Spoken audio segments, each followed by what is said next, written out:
Good evening. શું એક નાનકડો દરિયાઈ માર્ગ આખા વિશ્વના પેટ્રોલ ડીઝલના ભાવ નક્કી કરી શકે? ઈરાન અને અમેરિકા વચ્ચે ચાલતું યુદ્ધ ભારતને કેવડી મોટી ઇમ્પેક્ટ પાડશે અને એનાથી કેટલા બધા ચેન્જીસ આવશે એ ચાલો આજે સમજીએ સરળ અને સાદી ભાષામાં એમપી ટોક્સની સાથે. જે ન્યૂઝમાં અને આર્ટિકલમાં જે મુદ્દો સૌથી વધારે ચર્ચામાં છે, સ્ટેટ ઓફ હોર્મોઝ. આપણને પ્રશ્ન થાય કે આ સ્ટેટ ઓફ હોર્મોઝ આટલું બધું શું કામ ઇમ્પોર્ટન્ટ છે, એની આખી વિશ્વ ઉપર શું કામ મોટી ઇમ્પેક્ટ પડે એમ છે. તો તમને આ વિડીયોના અંત સુધીમાં હું સમજાવી દઈશ કે સ્ટેટ ઓફ હોર્મોઝ શું છે, એની વિશ્વમાં ઇમ્પેક્ટ શું કામ વધારે છે અને એ બંધ થવાથી ભારતને કેમ મોટી ઇમ્પેક્ટ પડશે. શરૂ કરીએ. અમેરિકાએ 2 દિવસ પહેલાં જે 3 ઈરાનની ન્યુક્લિયર સાઇટ ઉપર અટેક કર્યા, એ 3 સાઇટ એટલે સૌથી પહેલી સાઇટ નાટાન્ઝા, બીજી સાઇટ ફોર્ડો અને ત્રીજી સાઇટ ઇસાફાન. આ ત્રણેય ઉપર અટેક કરવાના લીધે ઈરાને એવી ઓપન પાર્લામેન્ટમાં સામાન્ય ભાષામાં કહી તો ધમકી આપી કે અમે સ્ટેટ ઓફ હોર્મોઝને બંધ કરી દેશું. તો હકીકતમાં સ્ટેટ ઓફ હોર્મોઝ શું છે સમજીએ આપણે. પૂરા વિશ્વની અંદર 2 સી રૂટ સૌથી વધારે મહત્વના છે. સૌથી પહેલો સી રૂટ એટલે કે રેડ ઓશનનો સી રૂટ કે જે યમન થઈને આગળ આવે છે, અને સેકન્ડ સી રૂટ એટલે કે જે કુવેત થઈ અને ઈરાન, કુવેત, યુનાઇટેડ આરબ અમીરાત, સાઉદી અરેબિયા, ઓમાન, આ બધાનો એક કોમન સી રૂટ છે. એ સી રૂટ એટલે સ્ટેટ ઓફ હોર્મોઝ. હકીકતમાં સ્ટેટ ઓફ હોર્મોઝ છે તે 2 દરિયાને જોઈન્ટ કરતી એક લિંકેજ છે. 2 સી એટલે કે સૌથી પહેલો સી અરેબિયન સી કે જે ભારતને પણ લાગુ પડે છે. બીજો સી એટલે પર્શિયન ગલ્ફ.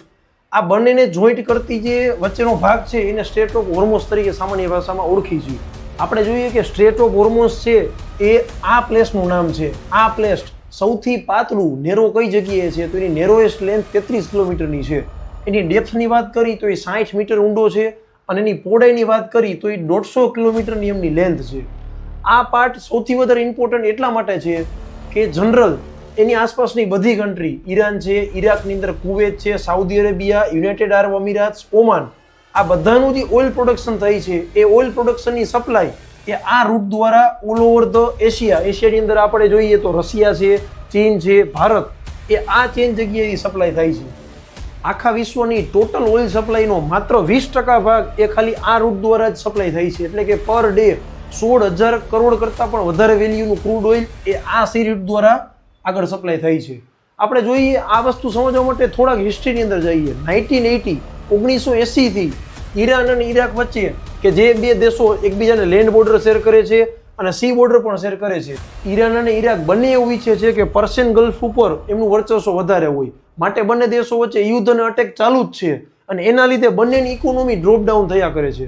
1987માં કુવેતે અમેરિકા પાસે મદદ માગી કે આ યુદ્ધની અંદર તમે અમારી મદદ કરો. અમેરિકાએ ઓપરેશન અર્નેસ્ટ લોન્ચ કર્યું કે જેમાં ઈરાકને એમને મદદ કરી. આ સમયથી અમેરિકા એ સ્ટ્રેટ ઓફ હોર્મોઝની મેટરમાં એન્ટર થયું. વાત આવે 1988માં અમેરિકન નેવી એ ઈરાનનું એક પેસેન્જર ફ્લાઇટ 655ને ભૂલથી ગોળી મારીને ઉડાડી દીધું. આપણે બધાને ખ્યાલ જ છે કે અમેરિકાની ભૂલ કેવી હોય. એ પ્લેનની અંદર 290 યાત્રી સવાર હતા, જે બધાનું મૃત્યુ થયું. આ સમયથી ઈરાન અને અમેરિકાના સંબંધ એકદમ ખરાબ થઈ ગયા. 2003થી ઈરાને ન્યુક્લિયર એનરિચમેન્ટ સ્ટાર્ટ કર્યું. ત્યારે અમેરિકા અને આસપાસના બધા દેશો એના ઉપર પ્રતિબંધ લગાવ્યો કે તમે ન્યુક્લિયર પાવર હાસિલ ના કરો. 2003માં ઈરાને ન્યુક્લિયર એનરિચમેન્ટ સ્ટાર્ટ કર્યું. ત્યારે અમેરિકા અને આસપાસના બધા દેશો એમના પર પ્રતિબંધ લગાવ્યો કે તમે ન્યુક્લિયર પાવર હાસિલ ના કરો. સામે ઈરાને પણ એ બધાને કીધું કે તો અમે સ્ટેટ ઓફ હોર્મોઝ બંધ કરી દેશી. આ વાતથી સ્ટેટ ઓફ હોર્મોઝનો મુદ્દો મહત્વનો બન્યો. 3 જાન્યુઆરી 2020ના દિવસે અમેરિકાએ ઈરાનના હીરો કાસેજા સુલેમાનીને ડ્રોન હુમલામાં મારી નાખ્યા. જવાબમાં ઈરાને ઈરાક પર જે અમેરિકાના સૈન્ય બેઝ હતા એમને મિસાઇલથી ઉડાડી દીધા. માટે યુદ્ધ ફરીથી ગરમ થયું. 2024માં અમેરિકાએ આગેવાની લઈ અને રેડ સી અને સ્ટેટ ઓફ હોર્મોઝ બંનેની સુરક્ષા માટે એક સમિટ બનાવી કે જેમાં 20 દેશો ઇન્વોલ્વ છે. ભારત પણ એ સમિટનો એક મેમ્બર છે અને બંને વચ્ચેની સુરક્ષા એમને મજબૂત બનાવી. 22 જૂન 2025ના અમેરિકાના અટેક પછી ઈરાને એવી ક્લિયર ધમકી આપેલી છે કે અમે સ્ટેટ ઓફ હોર્મોઝને બંધ કરી દેશું.